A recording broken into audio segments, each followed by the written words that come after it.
I thought I would do a little plant haul today to show you guys what I picked up. I absolutely love this color combo. You guys know I'm a sucker for any shade of pink, any shade of blue, and any shade of purple, but I also love really pale yellows and apricot-y colors. So I want to show you the plants I picked up today. The first one is this Plumbago, and I really wanted 4 of these, but to be honest, the other plants, they were kind of laid over and they did not look healthy at all. So I only got 2 of these, sadly, but this is a Plumbago, and it's a heat-loving plant. It's hardy in zones 1 through 7 as far as winter goes. It loves the heat and loves humidity, and it loves to suffer a little bit because it can handle drought. And I have really well draining soil here, so plants like this do really well in my area. I'm going to mulch it though, just because my soil is so well draining and our summers are so hot that sometimes, you know, these heat-loving plants in the first year tend to suffer. So I am going to mulch this area. But this is how beautiful it is. I just love it. It's a perfect blue, a beautiful sky blue color. I also got this Dianthus. I got the Plumbagos from Lowe's, by the way. I also got this Dianthus, or carnation is what you may know it as. It's this really beautiful apricot color. I think it's gorgeous. I want to propagate it.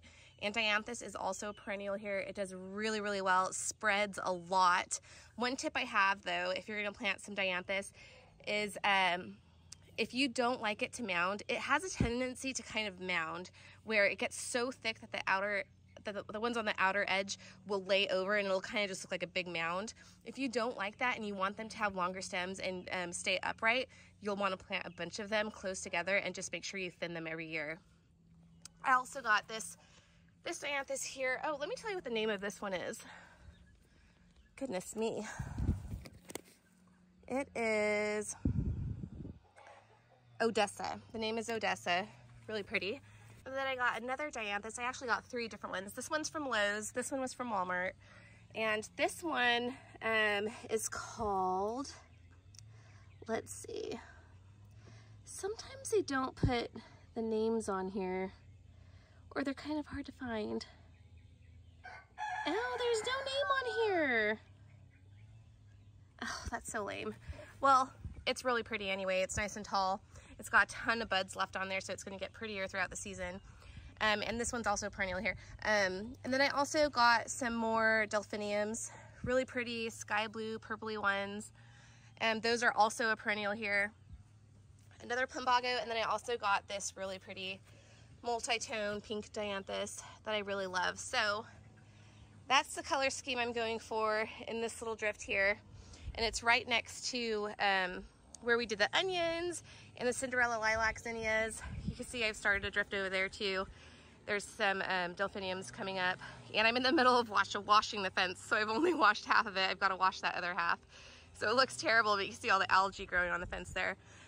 So in that drift, I've got a bunch of stuff. Like, I'll have to show it to you another day, but there's like everything you can think of. There's some Swiss chard in there, some salvia, scabiosa, the Delphiniums, petunias, zinnias, wishbone flowers, like you name it. I think I've even got some miniature dahlias in there, so, and an eggplant, surprisingly. I guess I'll just walk over there and kind of show you. So this is going to fill in really nice this summer. I just want it to be really dense. I'm really keeping an eye on it and pulling weeds because I don't want them to take over that area. So I'm not sure how I'm going to lay this out. I want to leave a lot of room because I'm going to fill in some of the patches with some zinnias, some pastel colored zinnias. I think I'm going to do Hal's yellow in here because I just think it would be so pretty with all these blues and pinks. I just love that buttery yellow. So I may do that. I'm not sure. It's going to be either that or Berry Bliss. I'll insert some pictures of both of those so you can see what the colors look like.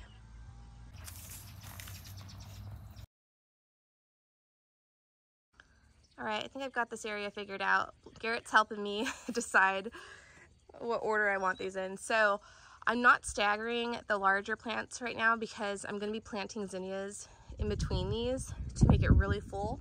And the zinnias will catch up really fast and they'll end up being taller than these. So I'm going to move them forward just a little bit, and then I'm going to put all yellow zinnias in the back. And then I've got this little yellow carnation in the front here. I don't know if I'm going to leave it there. I think I may end up putting it on this end because it looks kind of funny right there.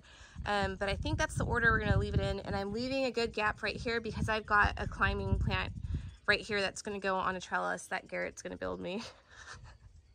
You're gonna build me a trellis, right? Yeah, because I want climbing roses and stuff all over this place. Yeah, well, I planted that Carolina jasmine. Oh, I didn't show you guys this. So this is a Carolina jasmine. It's native to Texas and Mexico.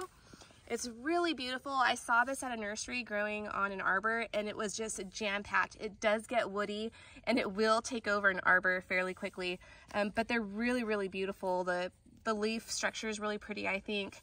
So I planted one of these here because eventually there's going to be some kind of arbor on the back of this chicken barn. At least that's what Garrett said was going to happen. Yeah, I want almost like a walk-around porch, but like how do you say it? It's like a wrap-around arbor. Yeah, and I think eventually the roof of this chicken barn is going to come off, and this whole thing is going to be like an arbor one day. So I'm not too worried about it growing into the roof or anything like that. Right? Mm-hmm. And meanwhile, your blackberries look really good. Yeah. Your thornless ones that you just planted. Yep. Finally got them all backfilled and mulched and everything. So Garrett's been weed eating today, so that's why he's wearing some thick pants and his boots. Yeah, I got a new weed eater, so I've been playing with that. So Garrett thinks that I should lay plastic and plant these in plastic, but I don't think I want to do that. I think we're just gonna have to weed it because these are perennials, and the Dianthus and Dianthus or carnations, they tend to mound and spread, and they'll just stretch out a hole in plastic. So we're just gonna have to do our due diligence to make sure that we weed this area often, which is not a big deal. We're out here all the time anyway. All right, so I'm gonna go ahead and dig these holes, and then I'm going to put some compost over the top layer just to kind of keep them fed for a while until Garrett comes in and mulches them for me.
Really?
Smells good.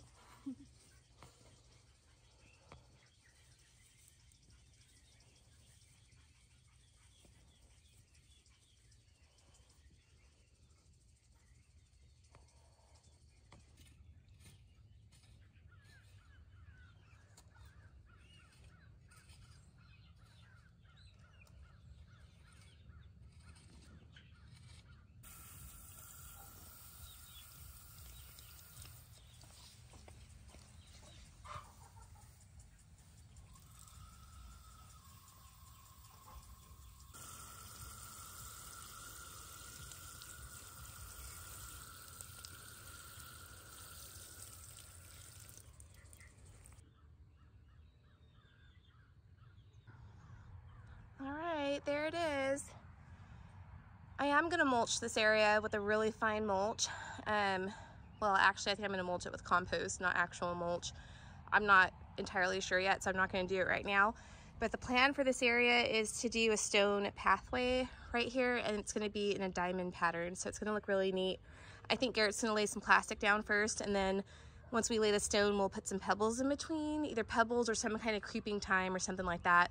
I'm not entirely sure, but we will do a video making that pathway, and I think I'm gonna have it go all the way down here and around the greenhouse. I think it turned out really pretty. Hopefully these survive this winter. I think I've planted them early enough to where they should do well, but I am going to propagate as much as I can just for my little garden, and we'll see how it goes. Here's that other little area with the Dianthus, and there's some salvia and these really beautiful petunias. I just love this color. I'm gonna go in and weed right here, but there's a ton of sprouts in here that are things that I planted, so I have to be really careful about it. Like this right here, that's a lupine or lupine, and there's snapdragons in there, drumstick flowers, and feverfew. There's a bunch of feverfew in there, but you can see I need to go in and weed all these areas. So, and then once I'm done with that, this will be mulched too, so it'll kind of match this area here. And then these are all the lilac zinnias. There's some sunflowers in the back. There's a row of snapdragons here. Tomorrow I have to prune all of these snapdragons back so I can get bushier plants, and I'm going to propagate all of those cuttings, so I'll take you guys along for the ride for that. Alright guys, that's it for this video. I hope you enjoyed watching. I hope you like this new color scheme in this area. Again, I'm going to be seeding some Hal's yellow zinnias in here, which are really similar to this color.